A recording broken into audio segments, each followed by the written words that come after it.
there's always tomorrow. So if we're not getting the results we necessarily want today, we should reflect, take time to understand whatever the situation is, be positive, be less positive, and go again. There's This is, always tomorrow. I think that's some good advice to it. So, first of all, can you tell us a bit about yourself and your career to date? Sure, sure. So I am just turned 50 years old in the last year. So I've been in the industry now for it's 30 years from September this year. So the industry being food industry, pharmaceutical industry, and now medical device industry.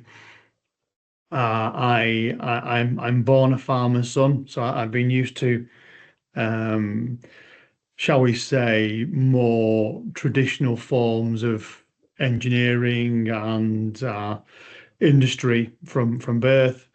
And I had a massive interest in technology.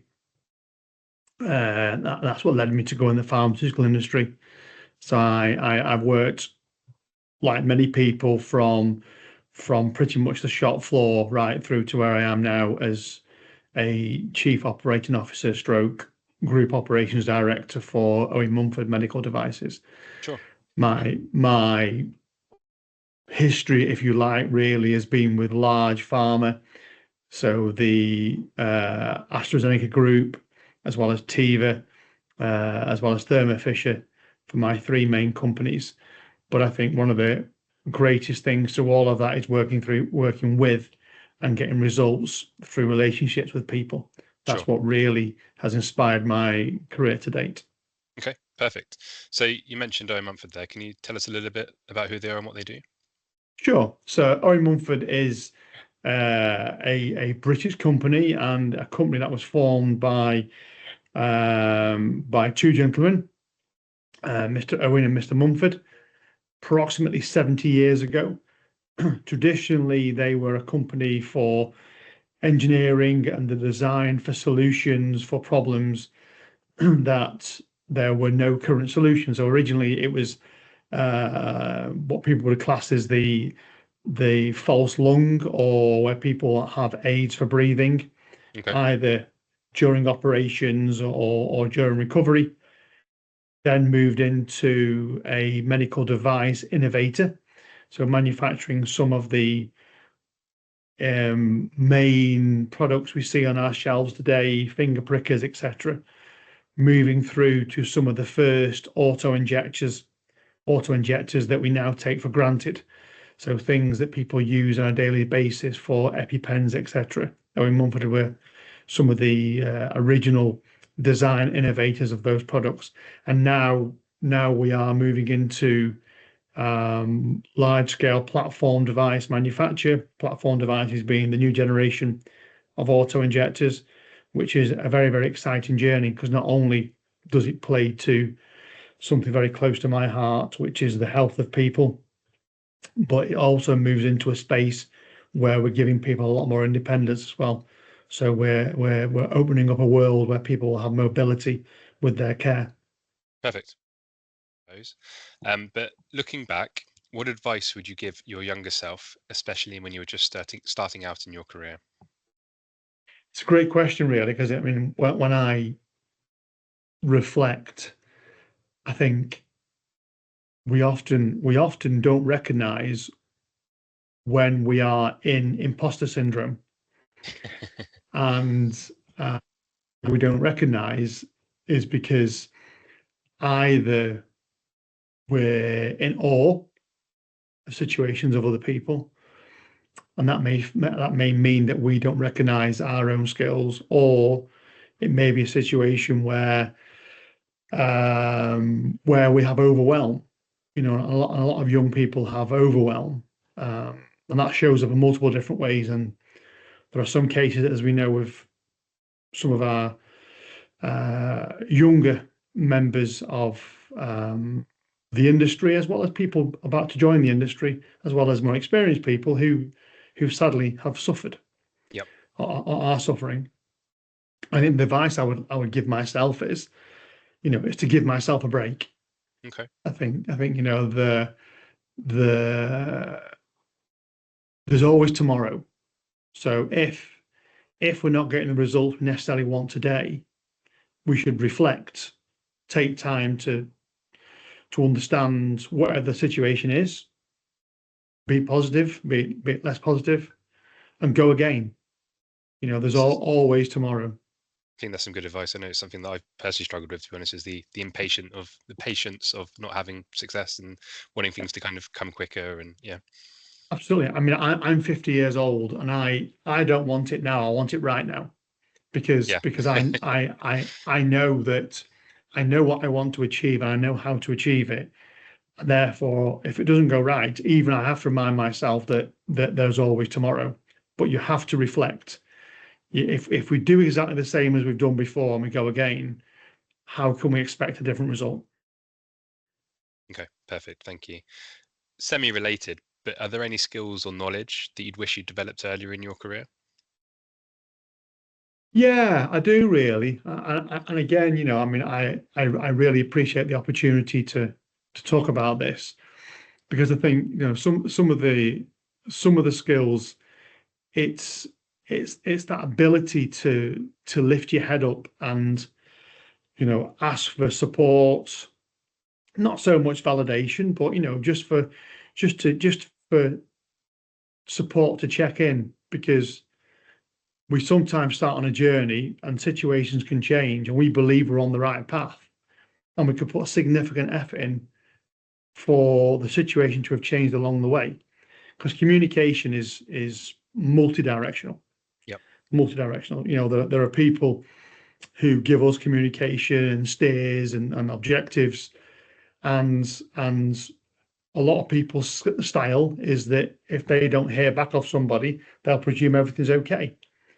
And equally, if things change along the way, not everybody communicates to the best of the opportunity. So the skill I wish I'd have learned earlier was, you know, let's open that communication chain up a lot more and check in. I think me as a leader, I would much rather someone check in and say, "This is what I think you said. This is what I think I heard. This is what I think I'm doing." And to get the validation is absolutely fine. It's not a weakness. Perfect. That's been quite a recurring theme, to be honest, so far in this series. So I think you're my fourth or fifth person that I've interviewed, and I think Cool. everyone's pretty much said the improvement of communication and the improvement of skills is something that they wish they'd concentrated a little bit more of during, yeah, earlier in their career, and it's something Absolutely. we'll come on to later as well. But yeah, it has been a recurring theme. Um, so reflecting on your career, what's one mistake that ended up being a major learning experience for you?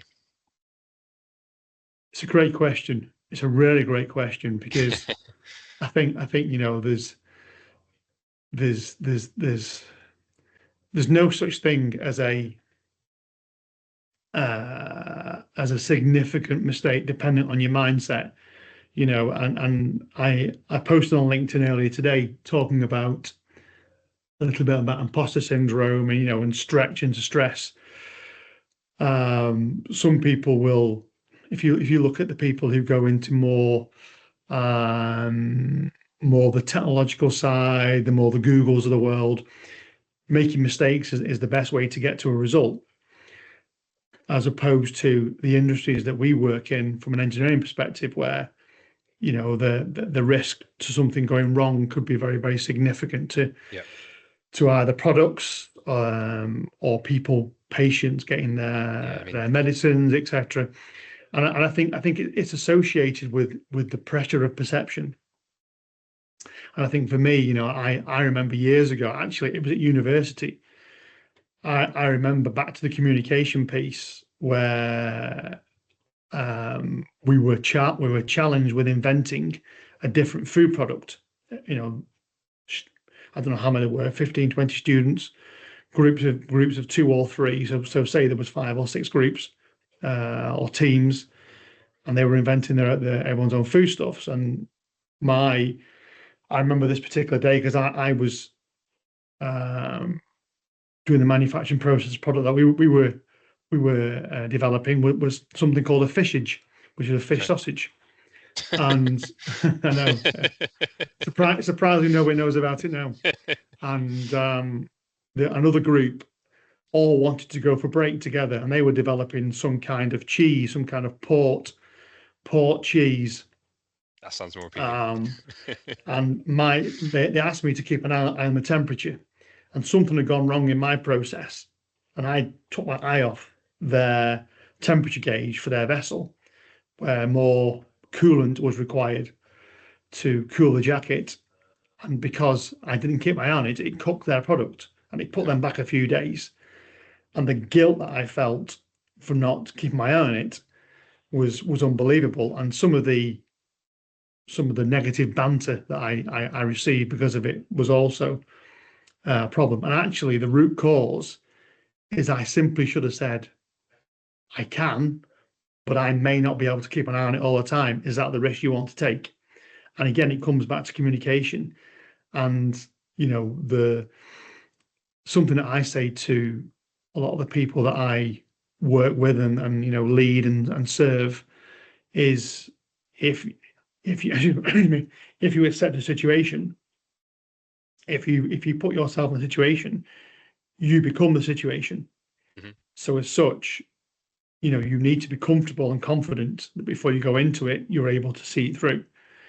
Not because people aren't capable or willing, but if they're taking on more, it's then perceived as the norm rather than the extra. So has that shaped how you look at certain tasks or challenges today? Yeah, absolutely. Yeah, absolutely. In fact, it goes back to the earlier point about communication. It's asking those open questions. Mm-hmm. It's you people have the right to want to go for break together, as per that example. But is it that they want to do that because it's the only time they can go, or is it because you're stood there and they think, well, you can just do it because you're there? And the risk and the guilt sits with the person where the situation has gone wrong. It doesn't sit with the person that's asked the question. Sure. Perfect.